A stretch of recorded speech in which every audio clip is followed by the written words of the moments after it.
Back in those years when I couldn't get access to my YouTube account, I was still making models, but not chronicling them.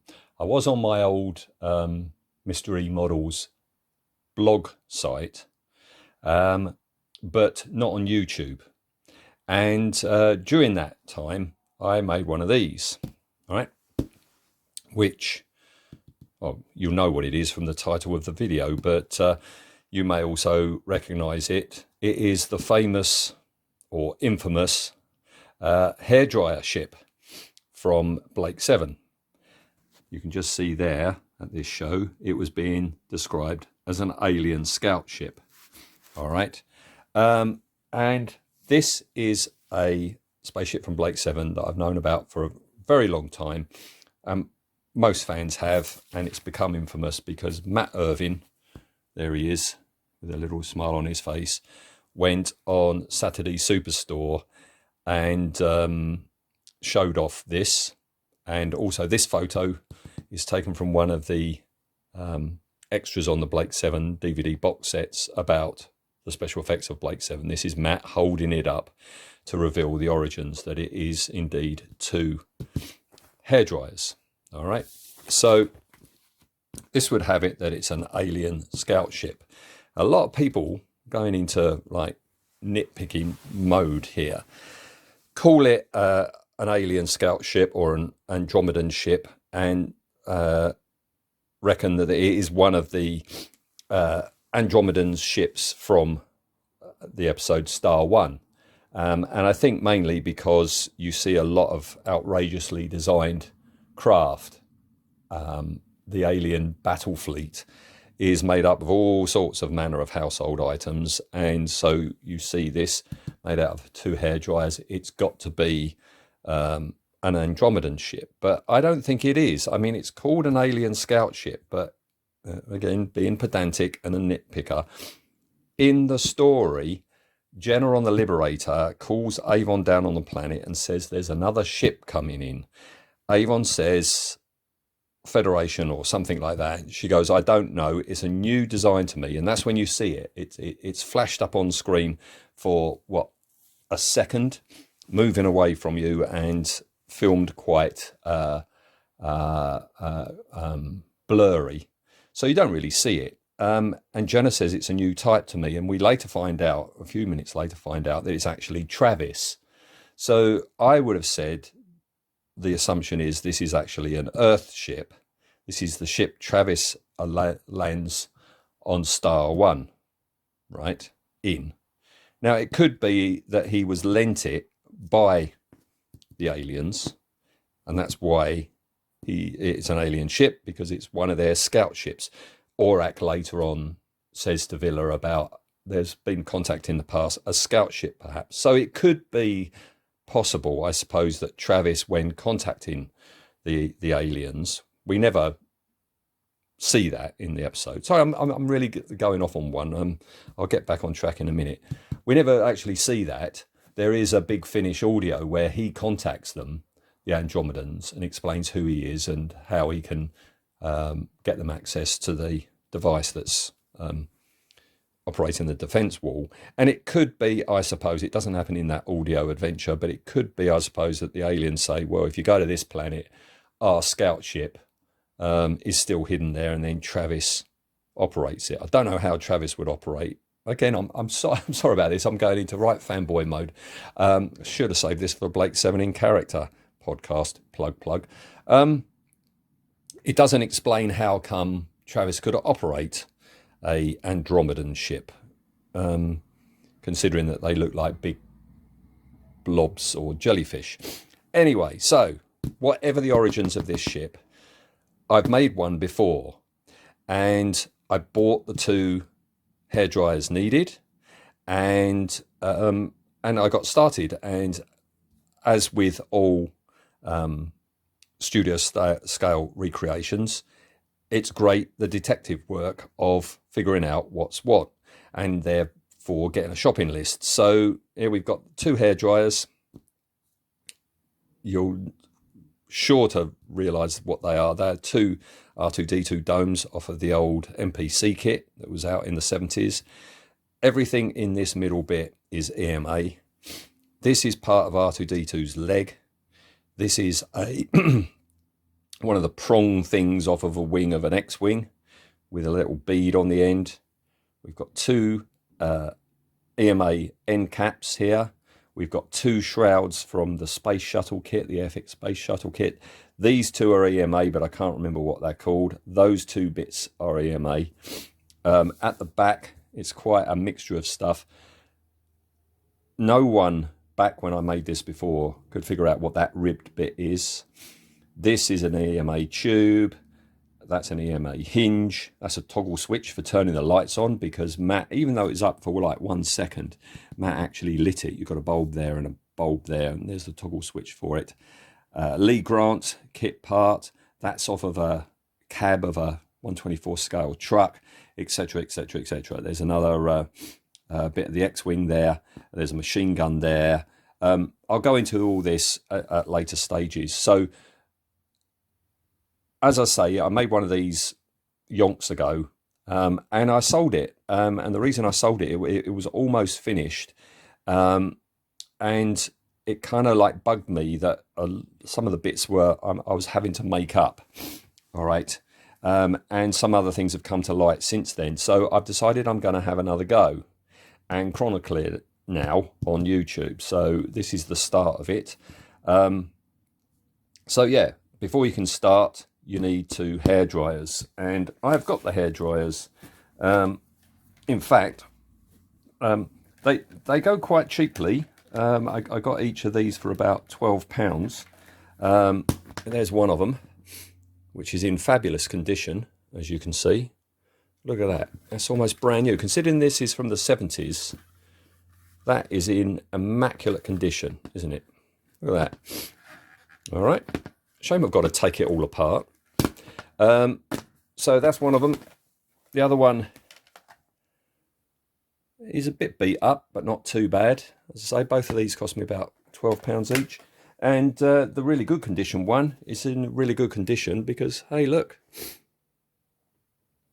it came in the box. The box is beat up, but it isn't. So there's one. There's t'other. So next thing I've got to do is take this cover off, which has got two screws. There's a screw down in there, and I think there's a screw under there. Take it all apart, rip out the insides. And something that never occurred to me when I did this before, somebody has mentioned there's a small health and safety risk in doing this in that apparently there's a little pad of asbestos inside because it's the 70s. So yeah, I've got to be careful taking that out and give that all a good wash. So I'm going to come back once I've taken it apart and I think maybe glued it together. Okay. So I've removed the asbestos and cleaned up the inside and outside. I was talking to Mat Irvine a few weeks ago at the Forever Avon Blake 7 event, and I mentioned to him about, you know, the asbestos inside there, and was that something that occurred to him when he built this craft? And he said, no, that wasn't a concern. Apparently the company that, you know, made a lot of plastic shapes for the likes of Morphy Richards, they had a deal with the BBC, and the BBC were just given tons and tons of plastic shapes, boxes and boxes of it. And so when Matt made this spaceship, he didn't have to strip out the motor, the wiring or the asbestos, because they were just plastic halves. Yeah, so he never had that concern. Anyway, I've done that. As I say, removed everything, cleaned it inside and out, and as you can see, I've glued it together. Now, when I made it before, I thought that this plate that you see here was to disguise the embossed Morphy Richards name. As you can see, it's roughly in the same place.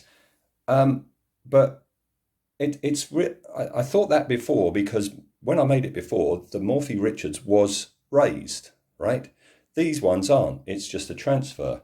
This is model number 4822. There's two versions that you can have or go for.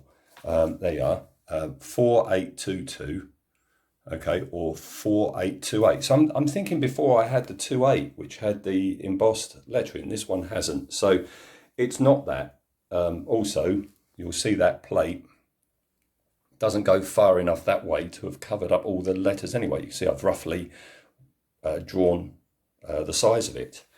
I think what it is that I was wrong. It wasn't held together by a screw underneath there. You had two screws on that black part that was on the front and one screw at the bottom, okay? I think what Mat has done, and again, this is the, things coming to light when you follow in the footsteps. The reason he used these and the reason they had this deal with that plastic company is this is injection plastic, right? The same plastic that model kits are made with. Therefore, model kit glue works perfectly, all right? So I've glued these together all around the edges. I've glued them together. But the actual attachment point for the two is just a very thin ridge, okay, along there. And I think Mat has put this on to actually strengthen the join. There's one of these on the top and there's one of these on the bottom, and I think that's what he's up to, and that's what I've got to replicate. I think before, when I made one of these before, I didn't have as much photo variety and reference photos as I have now. This is not a rectangle, it's got a curve to it. Now, Mat was making this quickly. I don't think he would have gone to the trouble of putting this curve into this top and bottom. It's just, that's a waste of time. I think that's a kit part off of something, and I've got a feeling it's the same kit that part is from, the lorry kit, and he just had a couple of these plates and he snipped them off the sprue and stuck them on. So I've got to replicate that out of plasticard, and I'm thinking, looking at the thickness of it there, that's about 2 mil. So I've got to get some 2 mil plasticard to make them. It's got to be the depth of the R2D2 leg piece, all right? So that's pretty much it for now. Oh, one other thing. When I did it before, I think to strengthen the join, this trench, this trough, I filled with P38 filler to strengthen the join. But if you look in the photos, something I hadn't noticed before, Mat never did that. The trench, the trough is still there, all right? What I have done is to just strengthen the join a bit, just for now. I've put in a thin strip of plasticard and I've put that all the way round. That's why you can't see the join between the two hairdryers. And the other thing that I did before, and I shouldn't have done, and if I'd looked at the photos I would have realised, is I filled in where the screws went with P38. But I guess Mat didn't have enough time for that, because look, it's still there. So I've left that off. All right, that's that for now. So I'm getting together a shopping list of all the kit parts I would need. Luckily, the BBC at the time were using an awful lot of Star Wars kits on Blake 7 and Doctor Who and the like, and they crop up all the time, and I've already mentioned some of the X-Wing parts and the R2D2 parts, of course. But there's one piece that has been eluding me the last couple of days, and it's that piece there, all right? Now, what that is the top of an external diesel tank from a 1/24 scale AMT truck kit, all right, which I bought, and I can't remember how much I paid for it back when I made this before. I know I got it from the States, but I don't remember how much. I think I might have blanked it, all right? And the good news there is you've got two, all right? There's two tanks. So I used one back when I made this before, and there's been one left over, which is fine, because I can remember just continually finding that piece as I'll be rummaging through one of my bits boxes looking for other things. This quite distinctive half circle with a fuel cap and these two ridges, all right? And but yesterday I was going through my bits boxes and through my bits boxes, couldn't find it, and it's like, oh no, I can't justify. I mean, now that kit has gone up. You can't get it for less than £80 on eBay, and usually that's from the States. So you're talking about maybe £30 postage. I can't justify it just for that. So my mind was turning to a scratch building one, and I looked and looked and looked, and I was pretty sure I hadn't used it on any of my Rusty Bots robots. And then all of a sudden last night, I don't know why, a little light bulb went on, and it's like, I know where I used it, and I actually used it here.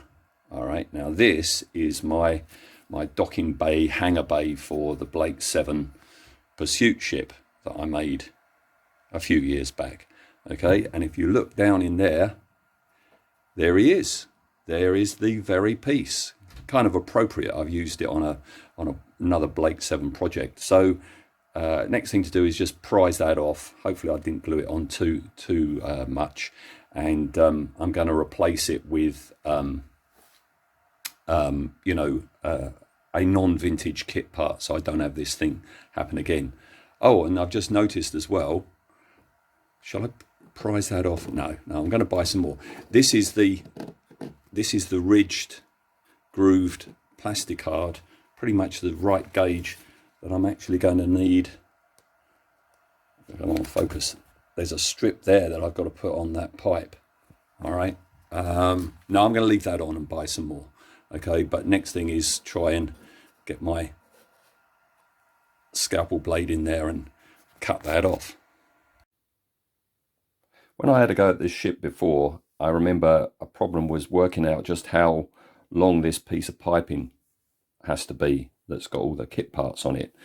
And I remember before, if that had lined up with a particular hole, you could kind of like gauge it. But if there was one here which was at the actual apex of that circle and you could count along, that would be fine. You just mark it and draw a line, mark it and draw a line, and then you've got your length. But it's not quite that easy, that you haven't got one dead center there. All right.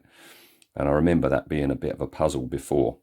But this time I've got more parts before I start thinking about cutting pipe. Oh, and also pipe-wise, while we're talking about pipe, before I just got some PVC pipe from a local DIY store and clad it in plasticard. This time, luckily, what with all the builds I've been making, I've amassed quite a bit of EMA parts, and I've got a piece of tube exactly the right diameter. I think it's 33.2 millimeter. You can see here what I've been roughly doing is roughly working out what gauge ladder I need, because that's an EMA, well, people reckon that's an EMA ladder. So what scale is it? And it worked out, me drawing like that gave me just over 5 millimeters. And so I looked in the EMA catalogue, and there's one that's practically 6. So I've ordered one of them, and that's on its way. Yeah, this time I've got a piece of pipe, EMA pipe, as it should be. But also I've got some parts ready. All right. So this shape here is that shape off of the X-Wing kit. All right. This is the elusive piece off of the truck kit. And then this piece is the front end off of the 172nd Lee Grant tank. You see, that blue bit is that little viewport. So as this X-Wing part is butted right up against the end, against this shape here, and then I've got that, and then I've got that, I can do this. You see, I can put that there, that there, and that there. You can move it away. They all seem to be butted up to each other. I've basically got to just work out what the width of the ribbed piece is there. Then there's a space, then there's the end. So all I've got to do basically is line them all up, mark where the rib bit goes, and then a short bit after, and that gives me my length to cut the pipe. All right. The other thing, and the thing that I thought was going to throw me in this build, is that when I did it before, I was getting an awful lot of information off of the Eagle Transporter forum, the online forum, which was full of an awful lot of very knowledgeable people about all sorts of science fiction models. And I garnered an awful lot of information from those guys, and I was very grateful for it. But the Eagle forum is defunct. It is no more. It is an ex-forum.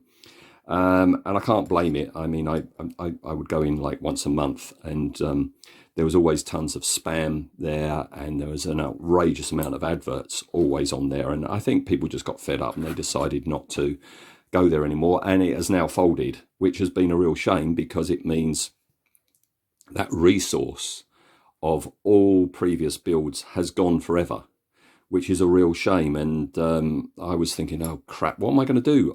I was depending on that for the information. I charted some of it on my old blog site, and I've been back to that, and I mentioned the odd thing, you know, like this is an EMA part, but I don't say what part number or anything like that. So I thought I was going to have real trouble. But then, rummaging around, look at this, old school, I came across some of my old sketchbooks that I used to jot things down, and I've never thrown away, and I'm very grateful, because let me just take you through the progress of it. Blake 7 hairdryer. Okay, there's me. I think this was me in the days before, you know, I worked out how to do screen grabs. I think this is just me pausing the DVD on the TV and then drawing it out. Okay. And look, you can see, look, completely smooth, I reckon, at the back, because at that point I hadn't seen what was at the back there, you know. So this piece is very flat, I say. Tubular. I haven't worked out that that's actually an X-wing prong, or that the bit underneath is an R2 leg. All right. And then if I show you my next sketch, okay, again, I'm making mistakes. This bit, which is a cut down, let me show you. This piece, which is a cut down Saturn V rocket nozzle, I thought was a cut down wheel. Here I am trying to work out sizes of things. Cut down tank wheels. I'm thinking these are cut down tank wheels. They are not. They're the end caps, EMA end caps. I've obviously been talking to the Eagle Transporter people, because I've got a part number for the concentric reducers. These two things are concentric reducers. It reduces a pipe from one size down to another one. All right. So I'd obviously been getting information off of the Eagle Transporter forum. And look, I've also got the size of the hemispherical domes. And I'm making a mistake here, I think, in that I'm thinking that there's a tube. I don't think that is a tube. I seem to recall that's not a tube. That's part of the concentric reducer. That's why you've got this like ridging, so it grips the pipe when you push it into a pipe. So that was the next stage of information that I found. But and then I've got another one, and I'm so grateful to myself. EMA shopping list. All right, and this is back in the day where you phoned up and ordered it. It says EMA ladder with cage. Now, this is obviously at the time I was making the ore carrier from Star One. Oh yeah, ore ship. All right. So here, look at this. I've got a shopping list that I put together.